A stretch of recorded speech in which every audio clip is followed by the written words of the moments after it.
WrestleMania draws huge crowds, very popular sport. And inside the so-called squared circle, Shawn Michaels has faced off with the legends of wrestling, such names as Bret Hart, Hulk Hogan, and The Undertaker. And yet the man known as Mr. WrestleMania met his greatest match outside the ring. Take a look. The Showstopper, the Heartbreak Kid, Mr. WrestleMania. These are just a few names given to WWE superstar Shawn Michaels, and he wore them proudly. I just couldn't get enough of it. In his climb to the top of pro wrestling, Shawn also became known as a troublemaker, and that got him fired from the WWE. Then he turned to drugs. I was one of those good drug addicts. I suppose I hit it better. Shawn was wrestling for his life, but that was about to change.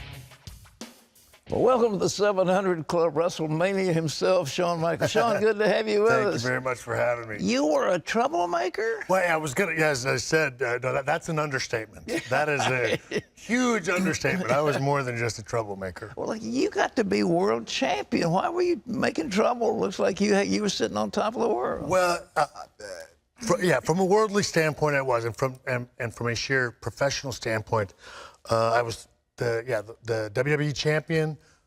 On top, as they say, everything was going well professionally, but in my personal life, I was an angry young man, and to this day, I don't know why. I was raised a good boy, and. What were you mad at? Well, you know what? I think a lot of it has to do with I started wrestling when I was 19 years old. Mm-hmm. And I don't think I even knew who I was as a young man yet. And then all of a sudden I go into this line of work to where I can pretend to be whatever I want. And I just used that as an escape. You wanted to be a wrestler at the time you were 12, didn't you? I mean, you wanted... Yes, sir. Yes, I saw it for the first time when I was 12 years old. I just fell in love with it. And by the time I graduated high school, I hadn't grown out of it. And were you wrestling in high school? Well, in Texas, it's high school football. High school football, high school football all the way. Yeah, and but I always knew I wasn't going to go on and continue to play football. I wanted to be a professional wrestler. And I bothered my parents and my dad enough to where he finally relented and allowed me to give it a try. You know, I've known some wrestlers, and I had led one to the Lord in a very dramatic occasion. A lot of that showbiz, isn't it? Oh yeah, for sure. Well, it is. It's still obviously a very physical line of work. I wake up every day and I don't ever forget what I did for a living for 25 years. Very physical line of work. You're on the road a bunch. But yes, we are out there to entertain. It is, I like to tell people, it's controlled violence. Yeah. It's sort of like a gymnastics routine. If you fall off a balance beam, it's still going to hurt, and you get tossed around quite a bit. Your body still aches. You've got aches and pains. Yes, sir, from head to toe. But I do my best to take good care of myself. As long as I train on a regular basis. But, my knees are sore, my shoulders are sore, my back is sore. My back is fused together. I'm going to have to get both these knees replaced. I'll have to get this shoulder replaced. It goes about this high, and that's about it. And and I can't get, just for all the police officers out there, I can never get arrested again because this arm doesn't go back behind my back anymore. So if you cuff me, you have to cuff me in the front. Well, let's hope that's okay. Well, you started taking drugs, though. Why drugs? Well, you know what? First, in your mind, you rationalize it. Oh, for the pain and this, that, and the other. I look at it, idle hands. Idle hands are the devil's workshop. Yeah. I just didn't know what to do with myself. I wasn't comfortable with myself. And so much of it was, me finding me. Mm-hmm. And that didn't happen until I came to the Lord. Believe it or not, it was me running from me for the longest time. And the drugs were what, giving you an identity, or masking the? It was an escape. It was me not having to deal with myself. Mm-hmm. Again, stone cold sober. You then have to deal with who you are, what you've become, and are you. How are you doing as a man? Yeah. And then eventually, after I got married, as a husband, and then I became a father, and I wanted to be good at those roles. Mm-hmm. And I could convince myself that I was, but truly I wasn't. And then one day it was a very quiet, serene moment with my son on the couch when I was half in the bag and he was 2 years old and he was crawling on me and I heard him say, "Daddy's tired." And I realized that day that he was now beginning to be able to see it. And it just tore me up. And I said, I have to stop this. I can't live like this anymore. Were you able to kick it fast, or you took you? One day. One day you One kicked? day.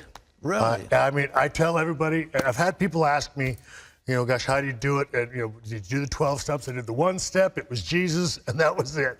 I drove the next day into the parking lot of Cornerstone Church, and I walked into the office, and I said, I'm looking for a Bible study. And I didn't know this. Years later, Pastor Matt told me that they all were in their offices and they heard Shawn Michaels was out there. They thought it was some kind of WWE Punked episode or something. And I had cameras with me, and of course I'm in there searching for the Lord, by the way. And but a man stuck his head out of his office. He said, "You can come to my Bible study." I went to the Bible study that Wednesday night, and the guy asked me if I wanted to say the sinner's prayer, become a Christian. I said, "You know what? I do." And he led me in the sinner's prayer. I wept like a baby, and I've never looked back. And it happened that fast.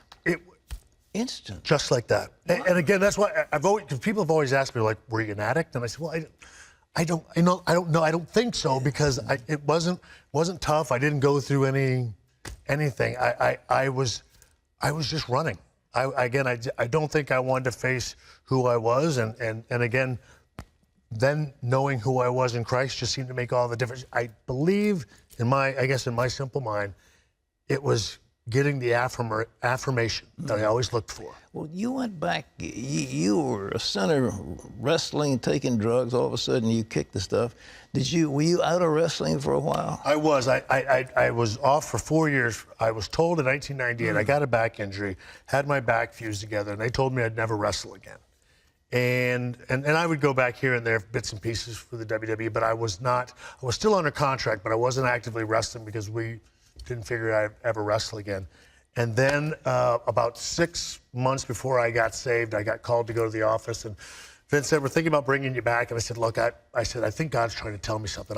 I can't miss this." I said, "So I can't come back right now. I appreciate the offer, but I've got to find out what's going on here." Right. And so then I get saved, and I call him on the phone. "Oh my goodness, I know what it is. It was Jesus. I'm saved. If you need me, I'm here for you." And he said, "Well, I'm sorry, that moment's passed." And I was like, "Oh, okay." And then a couple months after that, he calls me.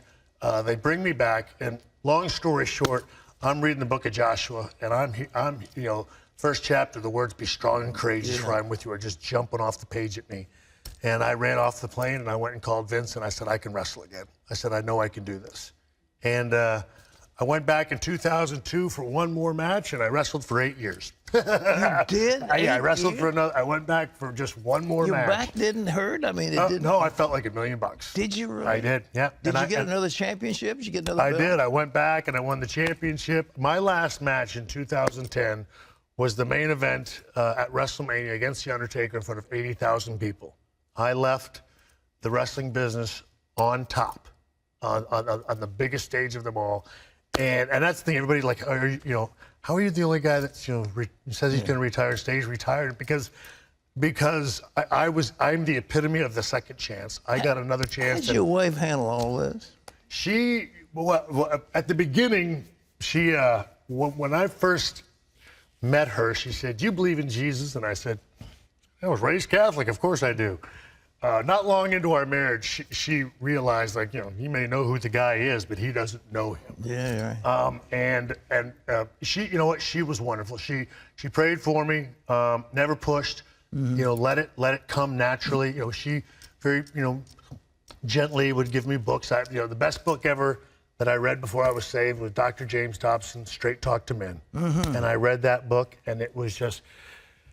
He gave me the most respectful tongue lashing that I've ever taken as a grown man. It was pointed, but it was all true, and it just hit me. So that's the most she ever did. And then from that point on, and her prayer was just just get him straight.